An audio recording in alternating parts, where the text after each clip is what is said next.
और चलिए एक बार फिर से बात करते हैं कल होने वाली एक बड़ी बैठक की जो पाकिस्तान में होने वाली है। अमेरिका और ईरान के बीच बातचीत शनिवार को इस्लामाबाद के आलीशान होटल सेरेना में होगी और इसके लिए अमेरिकी डेलीगेशन आज यानी शुक्रवार को इस्लामाबाद पहुंच रहा है, जबकि ईरानी डेलीगेशन पहले ही वहां पर पहुंच चुका है। कल होने वाली बैठक में जिन मुद्दों पर बातचीत हो सकती है वो भी हम आपको बताते हैं। तो चलिए जल्दी से आपको ये बता देते हैं कि कौन से वो अहम मुद्दे हैं जिनके ऊपर बातचीत होने वाली है। तो न्यूक्लियर प्रोग्राम, अमेरिका चाहता है कि ईरान में कोई संवर्धन ना हो।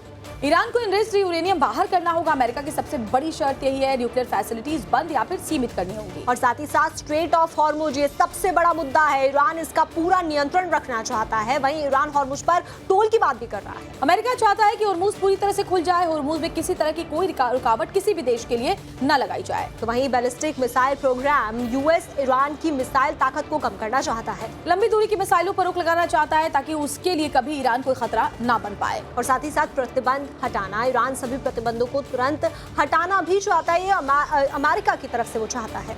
अमेरिकी और अंतर्राष्ट्रीय प्रतिबंध हटाने की मांग ईरान रखेगा। फ्रोजन स्टेट्स वापस मिले और मुआवजा भी मिले, क्योंकि जितना नुकसान ईरान को हुआ है उसको पुनर्निर्माण के लिए मुआवजा चाहिए। इस बात को भी पुरजोर तरीके से वो उठा रहा है। और साथ ही साथ इस्लामाबाद में कल होने वाली बैठक को लेकर जहां दुनिया भर की निगाहें टिकी हुई हैं, तो वहीं आखिरकार कल की बैठक में क्या होगा। लेकिन पाकिस्तान की मीडिया में आजकल क्या चर्चा चल रही है वो भी देखना जरूरी है। लेबनान पर बढ़ते हमलों के बीच अब इस्लामाबाद से लेकर वॉशिंगटन तक कूटनीतिक हलचल तेज हो गई है। लेबनान पर हमले के बाद अमेरिका में हलचल बढ़ी है। लेबनान के साथ भी शांति वार्ता शुरू हो सकती है। तो अगले हफ्ते वॉशिंगटन में बड़ी बैठक हो सकती है। इजराइल और लेबनान के प्रतिनिधि इसमें शामिल होंगे। ये बड़ी खबर आपको बता रहे हैं, क्योंकि देखिए इजराइल ने लेबनान पर लगातार हमले अपने जारी रखे सीज फायर के बाद भी, जिसको लेकर ईरान ने नाराजगी जताई और इसीलिए अब लेबनान के साथ भी शांति वार्ता हो सकती है। तो ऐसे में शांति वार्ता पर बातचीत हो सकती है, क्योंकि एक बड़ा मुद्दा है लेबनान का, जिसको लेकर ईरान उठाता रहा है। और ईरान की तरफ से बात साफ कर दी गई थी कि जब तक वहां पर शांति नहीं होगी तब तक ईरान में भी शांति नहीं होगी। और इस खबर को लेकर के और क्या क्या जानकारी है, चलिए वो भी ग्राफिक्स के जरिए आपको बता देते हैं। देखिए लेबनान पर वार अब क्या करेगा अमेरिका, ये सबसे बड़ा सवाल यहाँ पर उठ रहा है।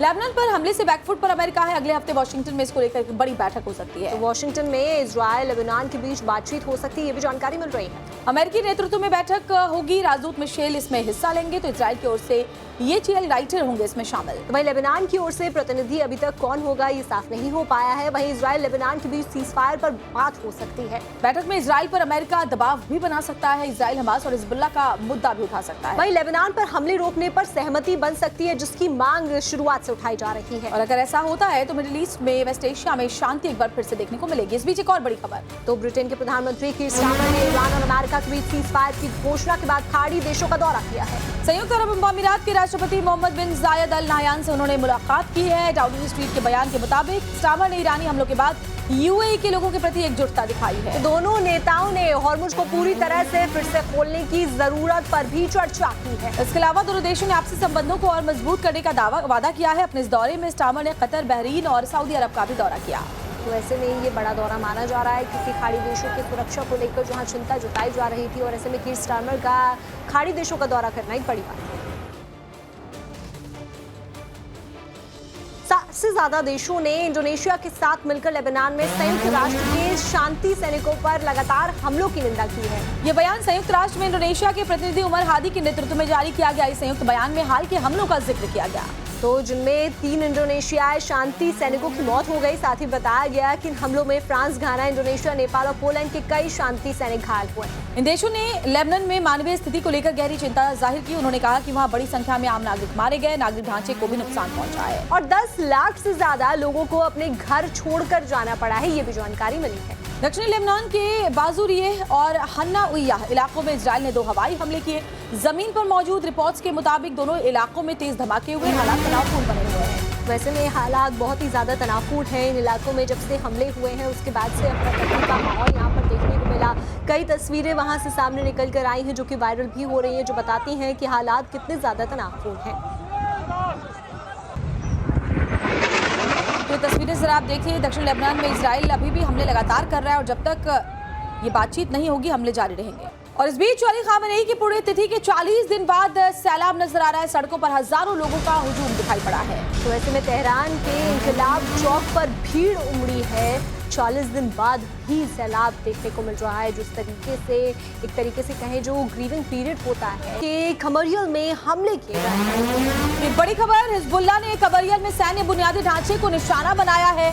सैन्य ढांचे पर सटीक मिसाइलें दागी गई हैं। हिजबुल्लाह ने यह दावा किया है। तो ऐसे में हिजबुल्लाह की तरफ से दावा किया गया है कि इजराइल में हमले किए गए हैं। जिस तरीके से इजराइल की तरफ से ताबड़तोड़ हमले किए गए थे लेबनान में 10 मिनट में 100 से ज्यादा बम गिराए गए थे और उसके बाद अब ये बड़ा दावा हिजबुल्लाह की तरफ से।